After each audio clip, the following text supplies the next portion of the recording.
Houston wears July like a fever it can't break. Heat slicking the glass of high-rises, clinging to concrete, settling into the narrow streets of working-class neighborhoods where porch fans thrum past midnight. In that swelter of 2007, a single routine night tilted into an abyss. At 10:45 p.m., after a 12-hour shift on a medical surgical unit at Houston Methodist, 39-year-old nurse Linda Alvarez waved to the last of her coworkers and crossed the dim hospital lot toward her blue Toyota Corolla. The overhead sodium lights made everything look bruised. She slid behind the wheel and, by all accounts, headed home, toward a small southeast Houston house where her husband, Raul, kept dinner warm and checked the clock as if time could be willed to rewind. She never arrived. The first hours of a disappearance right themselves in denial. Raul called, then called again, straight to voicemail. He reheated the plate, flicked the TV on without seeing it, stepped onto the porch to lean into the night as if the city might answer him back. By midnight, he had run out of reasonable explanations. His hands shook when he told the dispatcher his wife hadn't come home. His voice cracked when he repeated her plate numbers, the model, the color. Within the hour, patrol cars ghosted the hospital perimeter, spotlights sliding over the gravel seams between stalls, over the mulch beds where cigarette ends burned low. Officers drove the feeder roads and exit ramps of I-45, pausing on the shoulders where slopes fall toward water, where the city keeps its secrets in the dark. They swept the banks along Buffalo Bayou, the sinuous brown artery that cuts the city and on bad nights swallows cars. The search bled into morning.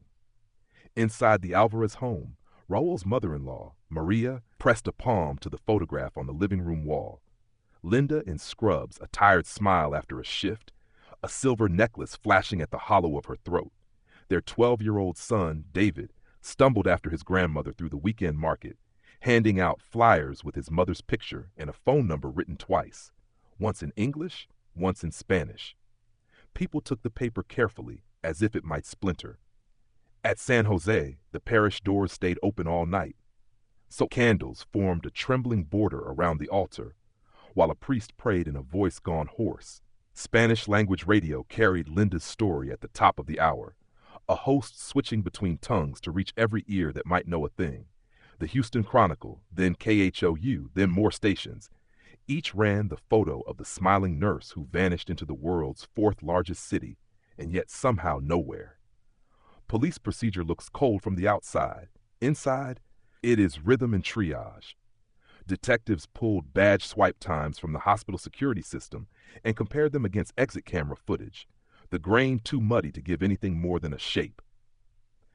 They canvassed the corridor between the Methodist lot and the adjacent streets, took down manufacturers' names on the rusting light poles, logged which bulbs had burned out.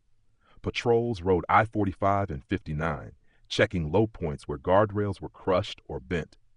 When you cannot find the body or the car, you start with the geography and the physics. What path would a driver take, exhausted after a night shift? Which lanes peel off toward home? Where does rainwater collect? Night after night, the bars on the map turned from green to red to black. Searched again, no result. From the beginning, the case tried to split itself into versions. Accident, abduction by strangers, something closer to home. In neighborhoods that had learned to negotiate with rumor, people whispered what they thought they knew. Some were sure a canal had claimed her. Others spoke of border gangs and freeway tailing, real or imagined. And in the most predictable line of inquiry, suspicion drifted toward Raul. Families are often the first circle law enforcement must clear. Under bright interrogation lights, he recounted the evening yet again. The late call from Linda, the plate warmed and set aside. The panic as the minutes stretched into hours. Investigators checked his phone's cell site pings, scrutinized bank records and small purchases, looked for the kind of blip that turns doubt into a charge. They found none. Raul walked out under the gray dawn, heard the neighborhood's quiet as if it were verdict enough, and knew the whispering wouldn't stop just because the facts had. Weeks made the city impatient. Search tips thinned. Submerged cars pulled from bayous belonged to other families' chapters, not Linda's. Traffic camera archives produced hours of glare and little else. The blue Corolla, the most ordinary car you could lose in a city of freeways, was nowhere. Houston moves forward quickly. The Alvarez home could not. Raul set a small shrine in the living room. Linda's photograph in uniform, her worn silver bracelet nested in a ceramic dish, a votive candle that hissed each time he lit it with a long match. Maria replaced the flowers weekly and muttered prayers in Spanish that asked God, if not to return her daughter, then at least to say where she rested. David, who was 12 the day his mother disappeared, learned a silence that could carry him through school without crying when classmates talked about their moms. Christmas gathered around a tree that glowed politely and hurt anyway. The formal investigation bled steady but thin. Detectives collected witness statements to the point of repetition and hoped without saying so for luck. A tow ticket that didn't match a VIN, a scrapyard clerk who remembered cash and the color blue, a driver who woke one night remembering headlights where there should have been none. They kept Linda's brush and the shirt she'd left at home sealed and labeled in case a future lab could do what 2007 could not. Those acts, bagging, sealing, logging, are an investigator's quiet vow that advances yet to be invented will someday speak. But life moves on everywhere except in the rooms where grief roots. The missing person file thickened and then, eventually, bore the two words no family wants to hear, and every detective dreads to say, cold case. David grew from boy to man in a house that refused to reset its clock. Each birthday, the Alvarez family cut a small cake under a photograph whose smile the years could not change. Each July, they returned to San Jose, lit candles, and said Linda's name aloud to keep it from fraying at the edges. Raul kept meeting with officers, new faces, new supervisors, and heard the same phrases shaped with different mouths. We'll keep the file open. We'll enter anything new. We'll look again when resources allow. He learned to translate that liturgy. It meant the file would not be thrown away. It also meant he would need a miracle. There are patterns in late-shift disappearances that detectives carry in the back of their minds. Exhaustion blunts reaction time. Hospital lots are islands of light bordered by pockets of shadow. The roads home are predictable to anyone who pays attention long enough.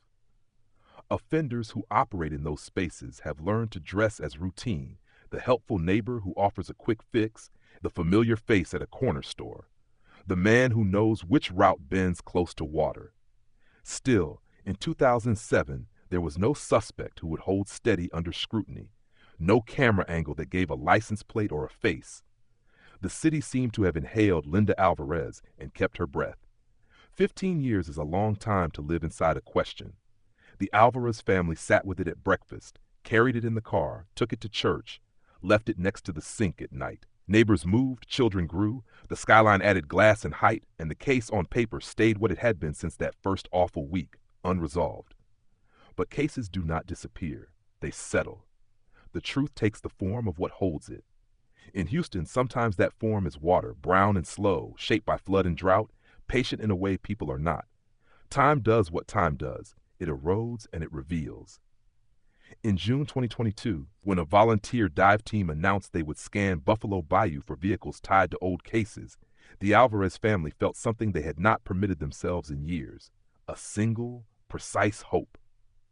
Sonar hummed where flashlights had once failed. Screens glowed with outlines under silt, warped metal, square angles where nature makes curves. The divers called out numbers and shapes and possibilities, and on a humid morning thick with the smell of river mud, a crane's cable tightened around a silhouette no one could mistake. A small sedan, nose down, blue ghosting through brown. The city was about to give back what it had hidden. They came at dawn with aluminum John boats, coils of cable, and a trailer stacked with gear that looked more like a traveling physics lab than a rescue kit. Search and Recover TX, volunteers with day jobs and a habit of finding what cities miss, lowered a torpedo-shaped side-scan sonar into Buffalo Bayou and let the current tug at the tether. The screen in the lead boat glowed grainy and blue, a scrolling X-ray of the riverbed. To the untrained eye, it was static and smudges. To former Navy diver and team lead Jeremy Vega, it was a language he'd learned in deep water. Angles mean edges, shadow means height, geometry means human-made. He tapped the monitor with 2 fingers when a long, rectangular shadow slid into view, a darkness bordered by brighter silt, exactly where a chassis would cast its own silhouette. There, he said, soft as a prayer. The crew marked the GPS point and sent the word upriver to the crane rig waiting on shore. They found other shapes first, lumps that resolved into twisted scrap, a rusted shopping cart, a frame too small to be a sedan. Sonar gives you a kind of patience. You circle, you adjust gain, you come back from another angle. When the boat cut across the point again, the monitor offered the outline as if it had been there all along. A small four-door, nose down, trunk angled toward the center channel, precisely the way a car settles when it plunges forward and slides into silt.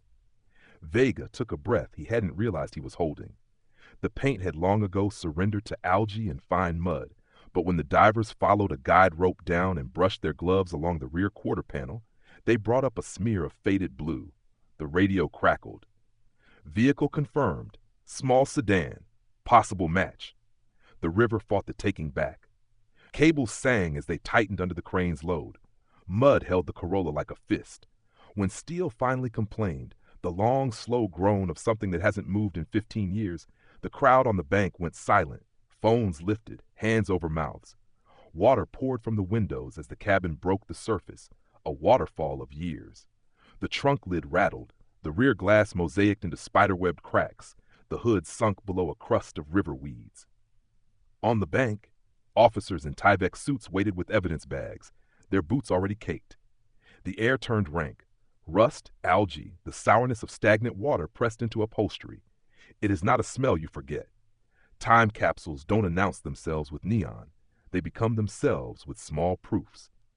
On the driver's side floor, beneath a mat that disintegrated in the technician's hands, lay a badge in a plastic sleeve. Houston Methodist Hospital, L. Alvarez. Someone rinsed it in a squeeze bottle, and Linda's photo blinked back through a film of brown. A white women's flat lay half buried in silt on the rear footwell, fabric swollen and misshapen, but stitching still clear. Near the console, a small gleam that did not belong to river mud turned out to be a slim silver bracelet snagged in torn foam. And in the muck that had settled into every low place, Tex found the thing the family feared and prayed for in equal measure. Small, unmistakable fragments of bone. The chatter died. Even the generators seemed to lower their voices. Officers lifted each piece as if it could feel the air. News outruns patrol cars. By the time the crane swung the Corolla onto a flatbed draped in tarp, the Bayou Bank had become a press line. A van arrived and swallowed the scene in a satellite dish. The Chronicle updated its homepage twice in an hour. Spanish-language stations cut into midday shows with live shots. Anchors spoke Linda's name in the present tense, because there is no tense for this. The first official confirmation did not come from a podium. It came from the way a captain's shoulders slumped when he turned from the bayou to the waiting cameras and chose his words. A vehicle registered to Linda Alvarez has been recovered. Personal effects consistent with Miss Alvarez were located inside. The Harris County Institute of Forensic Sciences will handle identification. It was the narrowest possible bridge between rumor and truth. 2 officers drove to the Alvarez house because some news belongs in a doorway, not a broadcast. Raul sat where he had sat 1,000 evenings before, on a sofa across from the shrine he kept lit. When the uniforms appeared in the entry, his breath stuttered like an engine starved for fuel. The officer spoke slowly, the way you do when each sentence is a blade. A blue Corolla recovered. Items identified. Remains found. Raul's hands went to his face as if he could hold it together physically. David, 27 now, shoulders broad, voice deeper than the 12-year-old who once handed out flyers, made a sound halfway between a sob and a word. There, he whispered. All this time? There? Maria braced herself against the kitchen door frame and pressed the rosary to her lips. She had prayed for revelation more than return. God had heard one of those prayers. Grief has a way of opening the house. Cousins and neighbors arrived with casseroles and bouquets and the kind of silence that says, we can't fix this, but we can sit with you while you break. People touched the badge, the bracelet, placed fingertips over Linda's smiling face, as if it were the cheek of a person who might still feel warmth. In the hours between calls, Raul sat before the shrine and tried to reconcile particulars with absence. The weight of the car lifted from water, the precise shade of blue under mud, the simple arithmetic of miles between the bayou and the home where the porch light had burned for 15 years. Relief and agony braided together until he could not tell which was which. Closure is a word the living use to comfort themselves. What families get is knowledge, and knowledge does not soften loss, it only sharpens it into truth. Across Houston, the recovery rippled. San Jose stayed open past midnight again, and candles went up as fast as ushers could find holders. At a table in the back, women from the parish laid out coffee and pan dulce for mourners who had not planned to weep on a weekday. Talk radio filled with callers who remembered Linda from the hospital, from school events, from the market. On social media, the comments split into the categories of our age: compassion, anger at the original search's limits, conspiracy heat, gratitude for the divers. Jeremy Vega said as little as possible, the way men in his work learn to do. Families deserve answers, he told a microphone. We try to give the water back what it took. He did not elaborate that water rarely takes. Most often, someone drives or pushes. Inside HPD, the resurrection of a file is both ritual and indictment. A detective you've never met hands you a cardboard box with a name you've heard whispered for years. Dust powders your fingers. You open the clasp. The Alvarez file had the heft of a short novel and the gaps of one, too. Houston's cold case unit lifted it from storage the afternoon the Corolla came up. There's a small humiliation in unsealing a case like this. It forces you to reread your department's early assumptions, to highlight what you missed and what you lacked. But there is also energy, the kind that comes from a narrow road suddenly widening. Detective Karen Ruiz, who has built a career on noticing what gets overlooked when a case feels too big or too ordinary, stood in the fluorescent-lit records room and said out loud what everyone had said privately: "We will not bury her twice." Ruiz paired with Mark Holloway, an older detective with a battered notebook, and the steady patience of someone who has learned that progress looks like inches, not miles. The FBI loaned time on databases and a technical analyst who knew how to coax detail from tapes older than some of the interns on the floor. The team's first move was not glamorous. Chain of custody checks, evidence logs, a fresh index of every item by location in the car. The badge, the bracelet, the shoe, the fragments, the torn belt strap that might bear more than River on its fibers. Advances in DNA could read whispers now, partial profiles assembled from cells that would have been invisible in 2007. Ruiz signed the forms that sent those items to the lab with the urgency of a doctor who knows time isn't the only thing that kills a case. Apathy does too. Mark took the human side: nurses who had transferred or retired, a night shift security guard who now worked days, a neighbor who moved to Katy and said she always hated that stretch of road by the bayou. The original notes yielded a single line that made him pause. A witness had once mentioned a red pickup behind a small sedan on the exit toward the water. It was vague then, not worth more than a star in the margin in 2007. Mark underlined it now until the paper thinned. Cases do not change the past, they change what the past means. A car in a river, a nurse's badge, a white shoe. The outline held. Now someone had to color it in. That night, the Alvarez porch glowed again. The light that had been a beacon, now a vigil for another kind of waiting. Raul stood beneath it with David beside him, the two men framed in yellow like figures in an old photograph, each face showing the same truth in a different shape. The worst thing had happened long ago. The second worst thing was waiting for someone to finally say who made it happen. In the living room, Maria's rosary clicked softly in the pauses between prayers. Across town, an evidence dryer hummed, and in a lab bright as noon, a technician labeled a swab with a name that had been spoken in 2 languages for 15 years. The case had reopened. The river had given back what it would. Now the city would have to do the rest. The Corolla was no longer a car. It was a crime scene frozen in rust. At Houston's Forensic Center, technicians worked under white light so bright it erased all shadows. Every inch of the vehicle was photographed, measured, cataloged. The interior was a ruin of decay, foam cushions dissolved into black sludge, vinyl brittle and split like old parchment. But time is not perfect at hiding things. On the driver's seatbelt, a dark, irregular stain had sunk deep into the fibers. A technician paused, leaned in and said softly, "Possible blood." The strap was cut cleanly and bagged. Near the gear shift, a glint in the mud revealed a silver bracelet. Raul later confirmed it had been Linda's. He had bought it for her on their anniversary, and she wore it every day. Each discovery felt less like evidence and more like the voice of a woman who could no longer speak for herself. The lab worked methodically. Samples were dried, scraped, spun through centrifuges. The bone fragments, tiny but intact, went to DNA extraction. Weeks later, Detective Karen Ruiz sat in a windowless room with Raul and David across the table, her hands resting on a file that felt heavier than it was. She opened it, and her voice was low, deliberate. The DNA matches. The remains inside the car belonged to Linda. Raul covered his face, shoulders trembling, while David slumped forward, fists pressed to his eyes.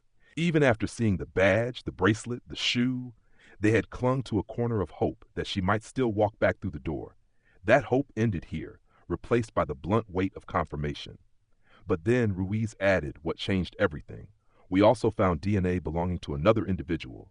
Male, not family, not hospital staff. The room went silent. The case had shifted from accident to homicide. In homicide work, DNA is the voice that never lies. The foreign profile was run through CODIS, the national database.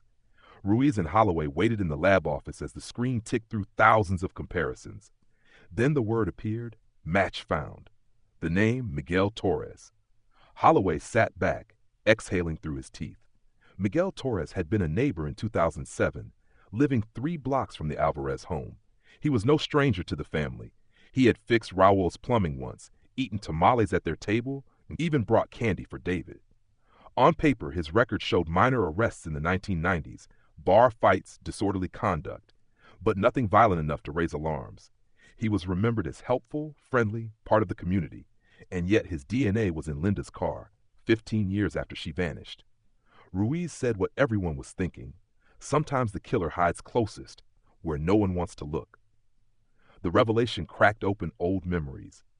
In interviews, neighbors now recalled Miguel's lingering looks at Linda during block parties, the way he found excuses to stop by the Alvarez home. One woman admitted Linda had once whispered that she felt uneasy around him, but no one took it seriously. At the time, those warnings seemed small, even dismissible. Now they were loaded with hindsight, heavy with guilt. Ruiz and Holloway combed through old records. A note in the original file surfaced. A witness had reported seeing a red Ford pickup trailing a small sedan near Buffalo Bayou the night Linda disappeared. In 2007, that statement had been too vague to pursue. But when they cross-checked vehicle registrations, they found Miguel Torres had owned a red Ford F-150 until 2010. The puzzle pieces were aligning with an almost cruel clarity. The team returned to the bayou for a secondary sweep. Divers sank again into the dark, dragging metal nets across the silt. They surfaced with objects encrusted in mud. An old Nokia cell phone, cracked but recognizable, sealed quickly in a bag, and a delicate chain with a small silver cross. Raul confirmed Linda never removed that necklace. It was a birthday gift he had given her 5 years before she vanished. When technicians dried the phone, they found something extraordinary. The SIM card still held fragmentary data. One recovered record showed a missed call at 10:52 p.m. on the night Linda disappeared, from a number registered to Miguel Torres. The red Ford, the DNA, the call, each clue tightening the noose. But evidence is not just science. It is story. Detectives must reconstruct motive, opportunity, psychology. In Miguel's home, raided under warrant, they found a weathered notebook. In it, scrawled in uneven handwriting, was a line that made Ruiz's stomach turn. Linda cannot betray me. If she's not mine, she's no one's. The words were obsession distilled, revealing a fixation that had hidden under years of small kindnesses and neighborly smiles. Photos in a box showed block parties, community gatherings. Linda smiled in several, and always, in the corner, Miguel lingered, eyes fixed on her, his face blurred but intent. When police finally moved on his house, it was a scene that rattled the neighborhood. SWAT trucks rolled onto the quiet street, lights flashing against stucco walls. Through the loudspeaker, officers called his name. Children peered from windows, dogs barked in chorus. Miguel stepped out slowly, gray-haired now, hands raised. Neighbors gasped as he was cuffed on the lawn where they had once waved to him in greeting. Phones recorded. Within minutes, footage of his arrest spread online. To some, It was unthinkable.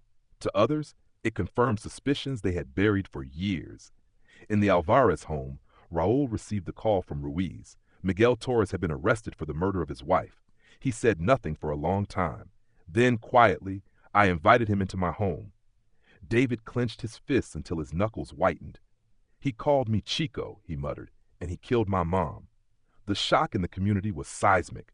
Miguel had been a fixture, a man who lent tools, attended church, offered help. To accept that he might have taken Linda's life meant admitting that evil had lived among them, undetected, for 15 years. Some neighbors defended him, insisting there had to be a mistake. Others shuddered, remembering glances, words, moments they had dismissed. The division ran deep, a wound in a community that had already carried too many. But for the Alvarez family, there was no division left, only pain, betrayal, and the start of a trial they had waited a decade and a half to see. The arrest of Miguel Torres ricocheted through Houston like a shockwave. Local newscasts ran the footage on a loop. The once friendly neighbor face down on his lawn, wrists locked in steel. Anchors called it a betrayal within the community, and newspaper headlines in both English and Spanish echoed the same disbelief. For the Alvarez family, the images hit harder than any headline. Raul stared at the television, his jaw tight, his face drained of color. "He sat at our table," he said again, as if repeating the fact might dull its edge. David, standing in the corner of the room, whispered, "I trusted him more than an uncle." Maria clutched her rosary so tightly the beads left indentations in her hand. She wept, not just for Linda, but for the years they had unknowingly shared air with the man who might have taken her life. Inside the cold case unit, Ruiz and Holloway moved quickly to shore up the investigation. Arrest is not conviction. They needed to transform evidence into a narrative that would survive the courtroom, withstand cross-examination, and persuade 12 jurors beyond reasonable doubt. They knew defense attorneys would argue contamination, coincidence, and time's erosion of memory. So they stacked the case brick by brick. First, the DNA. Miguel's profile on the seatbelt where Linda's blood also lingered, a direct tie between victim and suspect. Second, the phone. A missed call logged from his number minutes after Linda left her shift. Third, the red Ford F-150, confirmed by vehicle records and caught trailing her car on a grainy camera frame. And finally, the journal. Miguel's own words, scrawled in obsession, revealing motive like a wound that had been festering for years. Prosecutors knew psychology mattered as much as science. They turned to behavioral analysts to sketch the portrait of a man like Miguel. The experts described the neighbor predator, a type who cloaks unhealthy fixation in kindness, who positions himself close to the family he covets, who offers help not from generosity, but as a way to gain access. Miguel had lived 3 blocks from Linda, inserted himself into gatherings, and made himself indispensable. That pattern, prosecutors argued, was no coincidence. It was prelude. And when Linda did not reciprocate the attention he craved, his obsession soured into anger. The words in his journal, "If she's not mine, she's no one's," were not just scribbles, they were prophecy. Meanwhile, Houston's Mexican-American community convulsed with debate. In church parking lots and grocery stores, conversations spiraled into arguments. Some clung to denial. Miguel was kind, helpful, a family man. DNA can be wrong.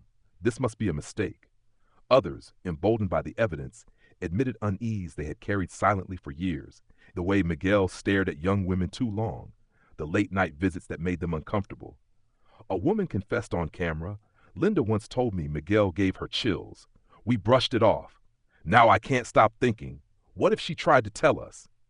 The divide was painful, not just about Miguel, but about the community's own failure to listen when it mattered.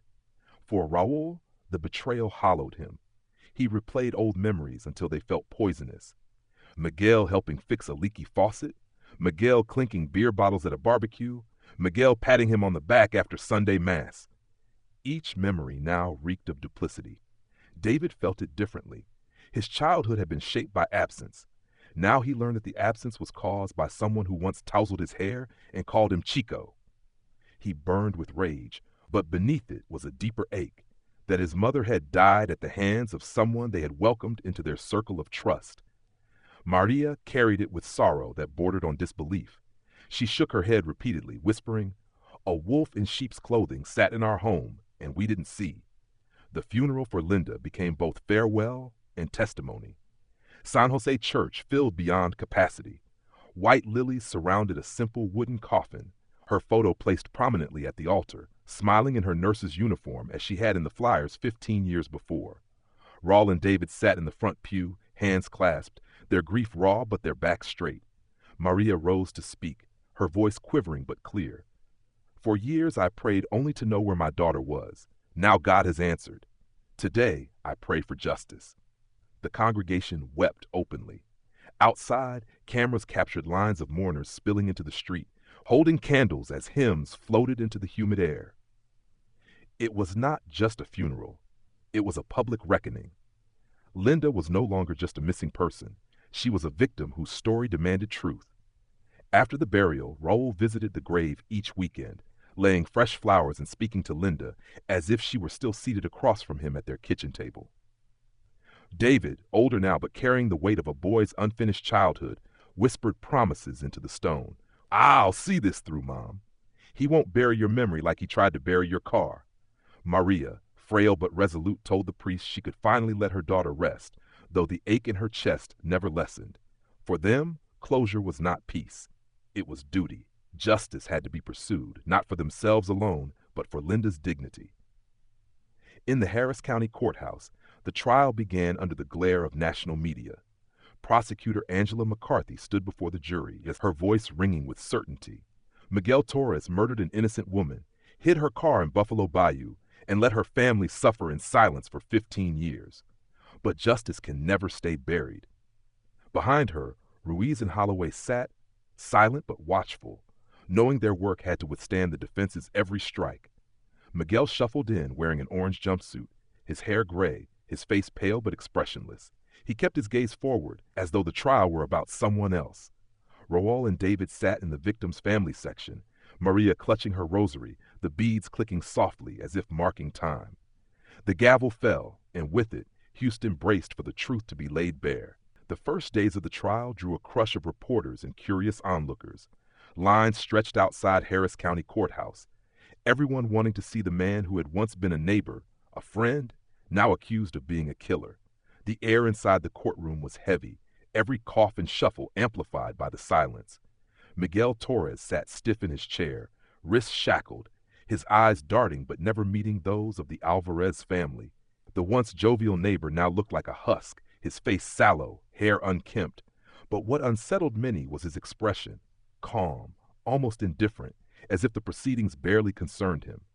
Prosecutor Angela McCarthy opened with force. She projected Linda's photograph onto the screen, smiling in her nurse's uniform, radiating warmth. This woman was not just a name in a file, Angela declared, her voice sharp. She was a wife, a mother, a daughter, and she was betrayed by someone she knew, someone she trusted, someone who sat at her very table. This case is about obsession, control, and ultimately, murder. And the evidence, DNA, phone records, witness accounts, will prove Miguel Torres is guilty beyond doubt. Her words reverberated, each syllable landing like a hammer. Piece by piece, the prosecution unfolded their evidence. First came the forensic report, the seatbelt from the Corolla, stained with both Linda's and Miguel's DNA. A state crime lab technician explained the impossibility of contamination after 15 years of sealed custody. Then the restored SIM card from the old Nokia phone was presented. Jurors leaned forward as the log appeared on the screen. A missed call at 10:52 p.m., the night Linda vanished, from Miguel Torres's number. It was damning, a digital footprint preserved in mud. The next exhibit was the grainy traffic camera footage, enhanced by FBI analysts.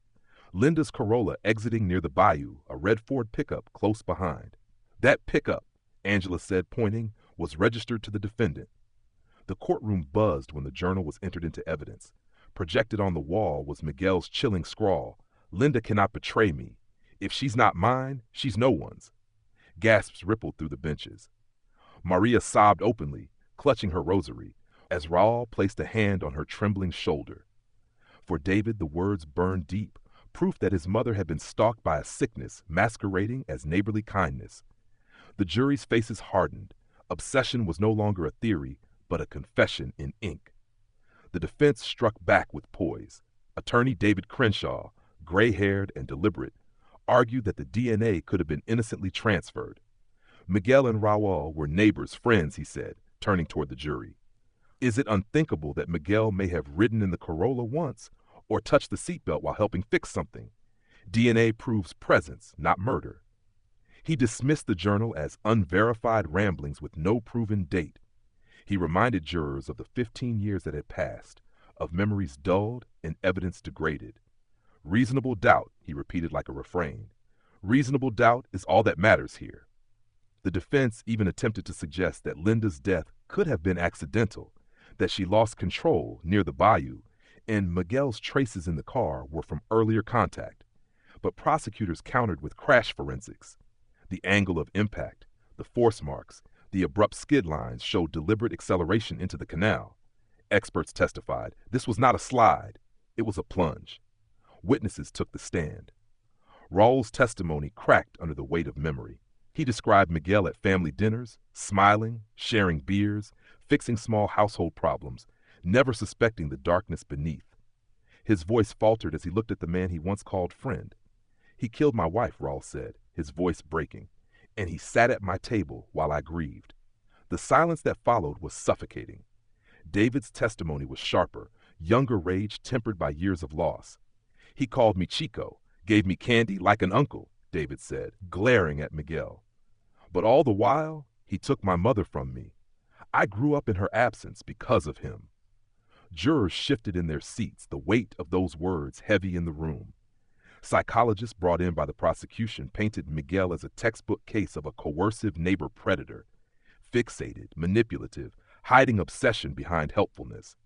The defense attempted to dismantle this with character witnesses who spoke of Miguel's kindness, his generosity at block parties, his handyman reputation.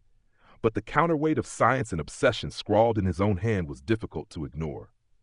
Every day the Alvarez family endured the ordeal, faces etched with grief but unwavering. Maria whispered prayers under her breath, her rosary beads moving like a metronome of faith. Raul stared at Miguel with eyes that no longer held doubt, only fury. David clenched his jaw, refusing to let tears fall in front of the man he once trusted. The trial was more than evidence. It was the public unraveling of 15 years of deception, the unmasking of a predator who had hidden in plain sight. Outside the courthouse, the community wrestled with its own guilt. Some admitted they had ignored Linda's discomfort when she mentioned Miguel's stares. Others clung stubbornly to denial, unable to reconcile the friendly mechanic with the monster now on trial. On social media, debates raged. DNA doesn't lie. He was framed. We failed Linda by not listening. The case had become a mirror, forcing Houston to confront not just Miguel's crime, but its own silence. As the trial edged toward its climax, the tension in the courtroom was unbearable. The prosecution had laid down a mosaic of science, psychology, and testimony. The defense clung to threads of doubt, weaving them into a fragile shield. Miguel remained stoic, staring ahead, unmoved even when Raul's tears broke the silence. The jury's faces were impassive, but their eyes betrayed the weight of what they carried. 15 years of waiting, of praying, of silence, all narrowed to this moment. Would justice, long delayed, finally be delivered? By the third week of testimony, the trial of Miguel Torres had become more than a court proceeding. It was a stage where 15 years of grief, betrayal, and silence collided in public. Every day the courtroom filled to capacity, neighbors and strangers alike lining the benches. Reporters sat shoulder to shoulder, pens scratching furiously, cameras ready to capture even the smallest flicker of emotion. For the Alvarez family, each morning meant walking past flashing bulbs and shouted questions, enduring the spectacle because justice demanded their presence. The prosecution continued to build their wall of evidence, brick by brick. Crash reconstruction experts testified that the Corolla's plunge into Buffalo Bayou bore every hallmark of intention. They explained skid mark patterns, angles of descent, and the absence of braking indicators. This vehicle didn't lose control, one expert said firmly. It was driven deliberately into the water. On the screen, diagrams showed the trajectory, straight, unflinching, purposeful. The jurors studied the lines like maps leading to truth. Then came the forensic anthropologist, who walked the court through the grim story told by the bone fragments. She explained how fractures consistent with blunt force trauma appeared on Linda's remains, injuries sustained before drowning. It was the quiet clincher, proof Linda hadn't simply been trapped in a sinking car. She had been harmed first. The words landed like stones, and in the family section, Maria buried her face in her hands, whispering prayers between sobs. Raul gripped the edge of the bench so hard his knuckles turned white. David sat stiff, jaw clenched, every muscle taut with restrained fury. The defense fought back. Attorney Crenshaw pushed witnesses, needling them on chain of custody, contamination risks, gaps in memory. He highlighted the missing years, asking jurors if they could trust evidence left in muddy water for over a decade. "Ladies and gentlemen," he said, voice smooth, 15 years erodes more than memory. It erodes certainty. Are we here to punish a man for living next door to a tragedy, or are we here to demand proof beyond reasonable doubt? His words sowed a flicker of hesitation, enough for Miguel to straighten slightly in his chair, as if buoyed by the possibility of escape. But the prosecution wasn't done. They called former neighbors who had once brushed off Linda's discomfort. One woman, her voice shaking, admitted that Linda had confided she felt Miguel's visits were intrusive. She said he made her nervous, the witness testified. "I told her not to worry, that he was just being nice. I'll never forgive myself for not listening." The courtroom went silent, the weight of hindsight pressing on every soul present. Another man recalled seeing Miguel's red Ford idling near the Alvarez home late at night, though at the time he thought nothing of it. In 2007, these details were whispers lost to doubt. In 2022, they formed a pattern too dark to ignore. Outside the courthouse, Houston seethed with division. Some clung to Miguel's old reputation, refusing to believe the friendly mechanic who fixed bikes and shared beers could harbor violence. Others saw the mounting evidence as undeniable. Social media churned with heated posts. "He fooled us for years. DNA doesn't lie. We lived beside a monster and called him neighbor." The case became more than justice for Linda. It became a reckoning for a community that had looked away. For the Alvarez family, the trial was both torture and relief. Each piece of evidence reopened old wounds, but each detail also stripped Miguel's mask away. One night after court, Raul stood on the porch where the light had burned for 15 years, staring into the humid dark. He thought he could bury her forever, he whispered to David.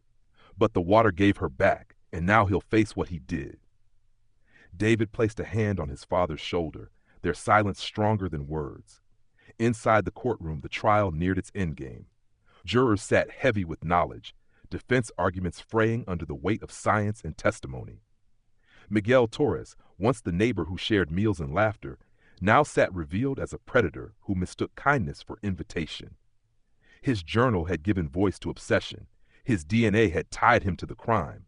The testimony of neighbors and experts had filled in the blanks. The final arguments loomed, and with them, the moment the Alvarez family had awaited for a decade and a half, the chance to hear the word they needed most. Closing arguments turned the Harris County courtroom into an arena of conviction and doubt. Prosecutor Angela McCarthy rose first, her presence steady, her words deliberate. She gestured toward the enlarged photo of Linda Alvarez smiling in her nurse's uniform. For 15 years, her family lived in torment, she said, voice echoing across the paneled walls. 15 years believing she simply disappeared. But now we know she didn't vanish. She was taken. She was silenced. And the man responsible sits right there. She pointed to Miguel Torres, who shifted but kept his eyes locked forward, face blank. The DNA in her car, the missed call from his phone, the red pickup trailing her, these are not coincidences. They are the map of a predator's obsession. Ladies and gentlemen, Linda deserves justice. Raul deserves truth. David deserves closure. And Houston deserves the certainty that monsters who hide as neighbors cannot escape accountability forever. The jury absorbed every word, some nodding slightly, others furiously scribbling notes. Angela's voice rose with conviction. The defense will tell you about doubt. But reasonable doubt does not mean ignoring evidence so overwhelming it demands action. Reasonable doubt is meant to protect the innocent. And Linda Alvarez was the innocent here, not Miguel Torres. Then defense attorney David Crenshaw stood, his manner calm but urgent. He walked slowly before the jury, hands clasped loosely behind his back. My client is not on trial for being odd or for once writing disturbing words in a private journal, he began. He is on trial for murder, and the state must prove beyond reasonable doubt that he caused Linda's death. He leaned on the word must until it seemed to fill the air. DNA can linger from innocent contact. Journal entries can be taken out of context. 15 years erodes not only evidence, but truth itself. You have heard memories reshaped by hindsight, neighbors who once saw Miguel as a friend now claiming they saw warning signs. This is not proof, it is projection. If you convict on this, you convict a man not on certainty, but on fear. He paused, turned to the jury with an almost paternal tone. And remember this, my client never confessed. He has maintained his innocence for 15 years. If the evidence were so conclusive, would it have taken the state this long to bring him here? Ask yourselves that. A murmur ran through the gallery. Crenshaw pressed on, weaving hesitation where certainty had been. If even one of you doubts, even slightly, then the law demands you find him not guilty. The jury retired to deliberate.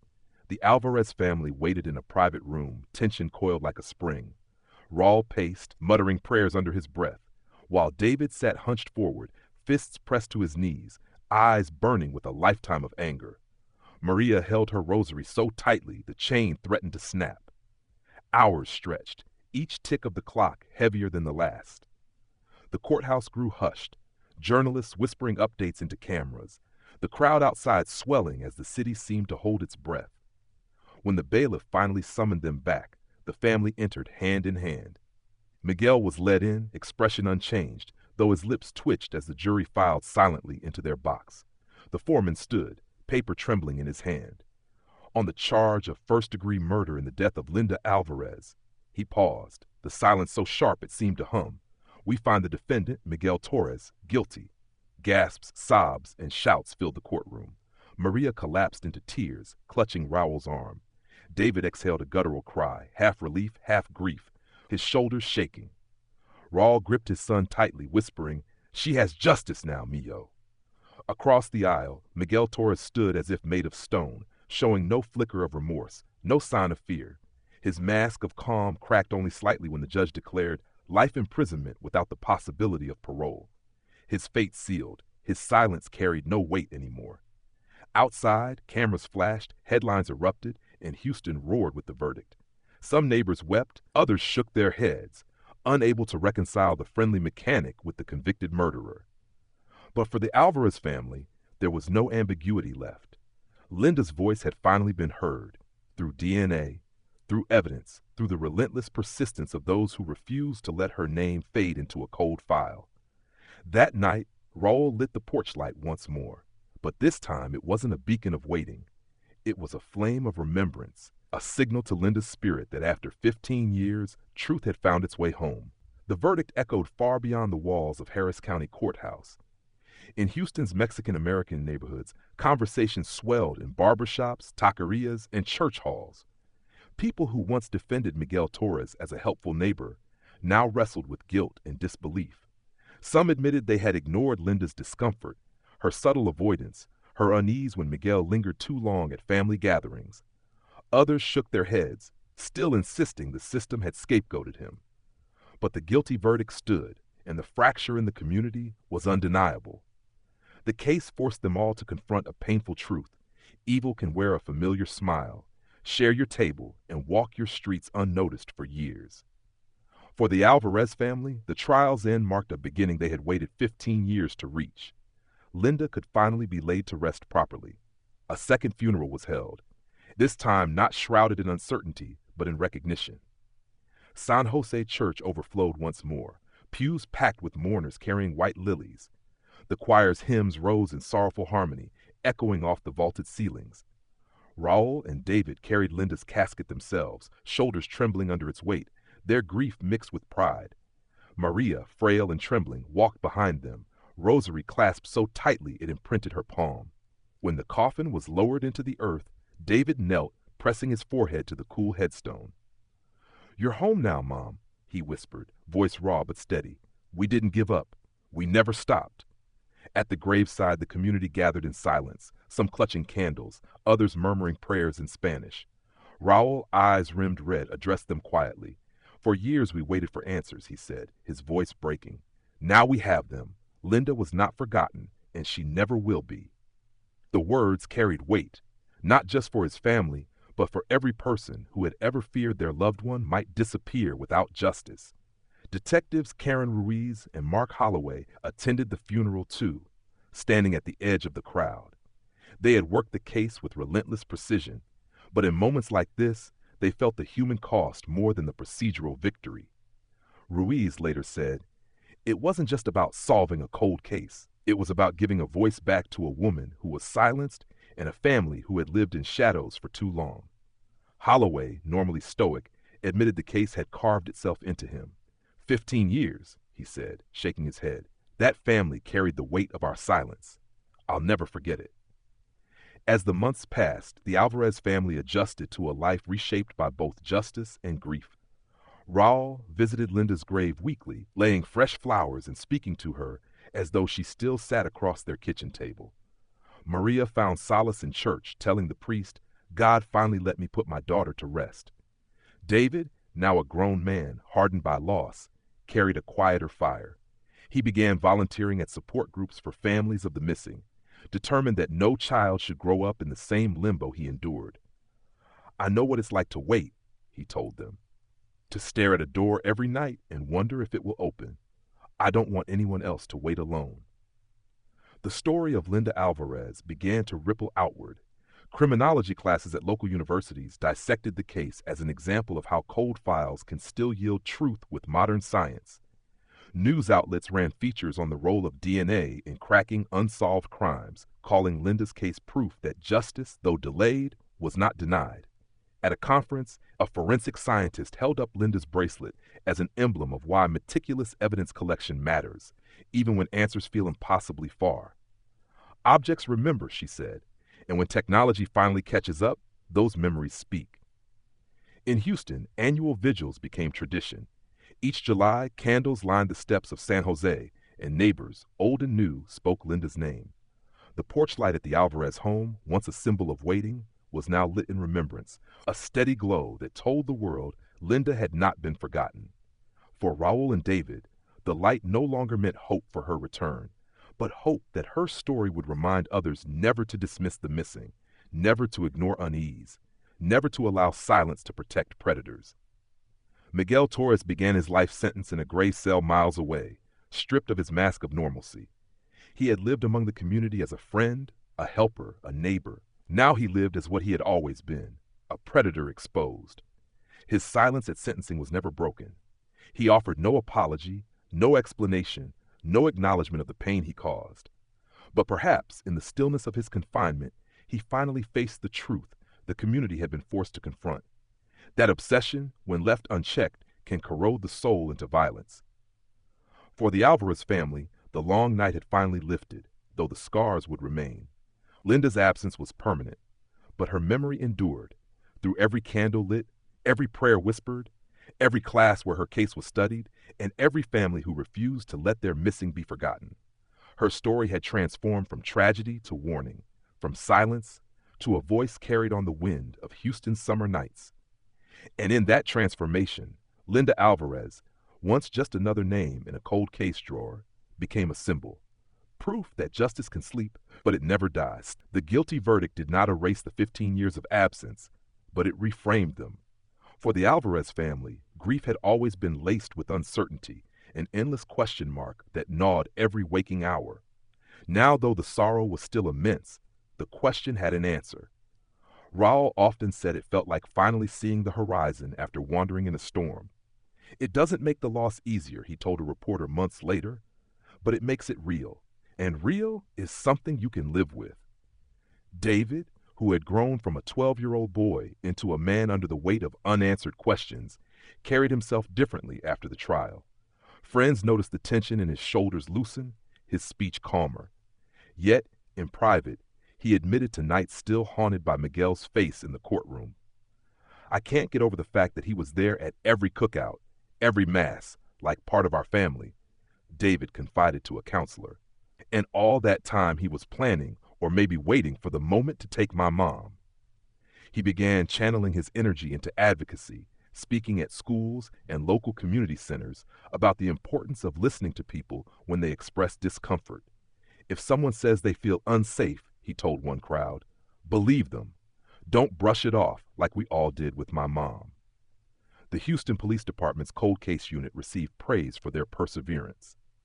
Detective Karen Ruiz became a familiar face on television, speaking about how modern forensic science had given new life to dormant files. Evidence doesn't vanish just because time passes, she said during one interview. Sometimes it just waits for the right tools and the right determination to be heard. Mark Holloway, ever modest, downplayed his role, but privately admitted that solving Linda's case was one of the proudest moments of his long career. For him, it wasn't about accolades. It was about restoring dignity to a woman who had been lost in both water and memory. The wider community wrestled with uncomfortable truths. Neighbors who once defended Miguel Torres were forced to reconcile their blindness.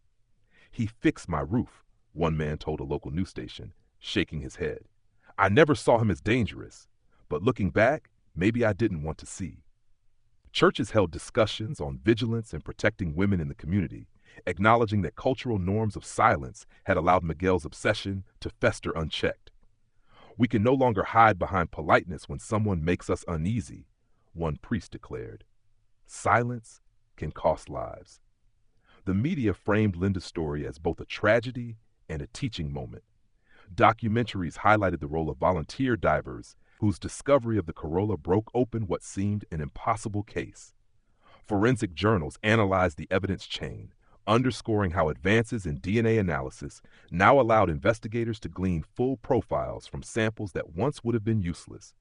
Newspapers ran editorials demanding more resources for cold cases, citing Linda as proof that families should never be told simply to move on.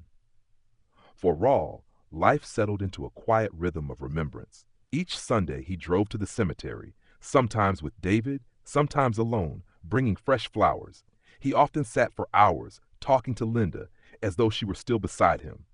Maria, though frailer with age, still lit candles every week at San Jose Church, no longer praying for discovery but for peace. Her words shifted. Gracias Dios por la verdad. Thank you, God, for the truth. On the first anniversary of the verdict, the community held a vigil not just for Linda, but for all missing women whose cases had gone cold. Dozens of families brought photos, placing them on a long table covered in white cloth. David spoke briefly, his voice steady but filled with conviction. We waited 15 years for answers. I don't want any other family to wait that long. Every missing person matters. Every story deserves to be told. The crowd responded with tears and applause, candles flickering in the warm Houston night. Miguel Torres now lived out his days in a maximum security prison, stripped of the neighborly mask he once wore so easily.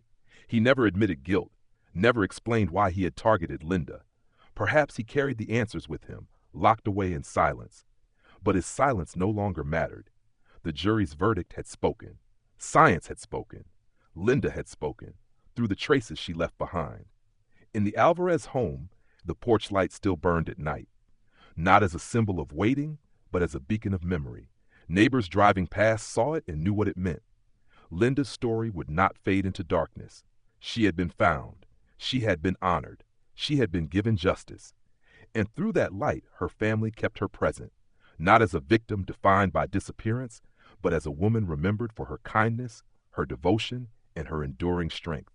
The years after the verdict reshaped Houston's memory of Linda Alvarez. Her story became a cautionary tale, told not only in whispered recollections at neighborhood gatherings, but also in classrooms, police academies, and national conferences on forensic science. For criminologists, her case was proof that persistence could overcome time.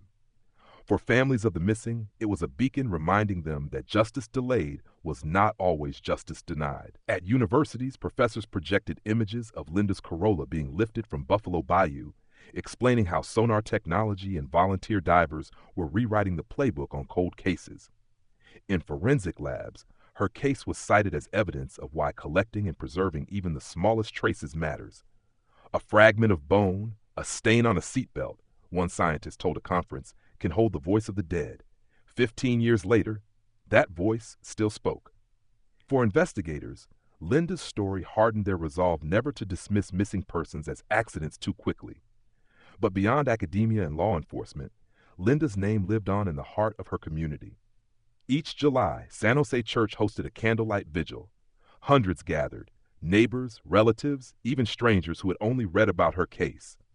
The candles flickered in the humid Houston night, their light reflected in tear-streaked faces. Raul always spoke softly, his words carrying the weight of both loss and resilience. For 15 years we waited in darkness. Now we keep the light burning, not to wait for Linda, but to honor her. Maria, now frail and moving with a shuffle, still clasped her rosary, whispering prayers of gratitude that her daughter had been returned to her, even if in pieces. David, no longer the lost boy who once handed out flyers at markets, emerged as a voice for change. He worked with nonprofit groups advocating for better funding for missing persons units, telling his story to legislators and community leaders. "My mother was not forgotten," he would say, "but she could have been. If not for persistence, if not for science, she might still be at the bottom of that canal. We can't let any family go through what we did." His voice, steady and insistent, carried the pain of his childhood, but also the strength of survival. Miguel Torres remained in prison, a life sentence ensuring he would die behind bars. He never confessed, never offered remorse, never explained the why. For some, his silence was infuriating, another theft from the Alvarez family. But for Raul and David, the verdict had already spoken louder than any words he might have offered. "We don't need his confession," Raul once told a journalist. "We have the truth. We have Linda back. That is enough." In the Alvarez home, the shrine to Linda remained. Her photograph in scrubs, the silver bracelet, the rosary beads, all placed carefully on a table beneath the porch light's warm glow. But the light no longer symbolized endless waiting. Now it was a vigil of remembrance, a declaration that Linda's name would not vanish into silence. Every passerby who saw it knew the meaning. Love stronger than fear, truth stronger than lies, justice stronger than time. Linda's story was more than a crime solved. It was a mirror held up to society. It asked difficult questions. Why do we dismiss women's unease as exaggeration? Why do we excuse inappropriate behavior until it escalates to violence? Why are missing persons cases too often shelved, while families are told to accept uncertainty? Linda's case showed that every unanswered disappearance is not just paperwork in a file. It is a life suspended, a family trapped, and a community at risk of harboring darkness. On the 15th anniversary of her disappearance, Raul and David stood at her grave, the Houston sun beating down, cicadas buzzing in the distance. Raul laid white lilies against the headstone, his hand trembling as he whispered, "We kept our promise, mi amor. We never stopped." David placed his palm on the stone, eyes closed, and said, "You're free now, Mom, and we'll carry your story so no one else is forgotten." Maria, with the strength of a mother who had endured everything, whispered through tears, "Gracias, Dios, she rests." And in that moment, surrounded by silence and memory, the Alvarez family knew what the community now understood too. Linda's light had not gone out. It had simply waited to be uncovered. Justice had taken years, but justice had come.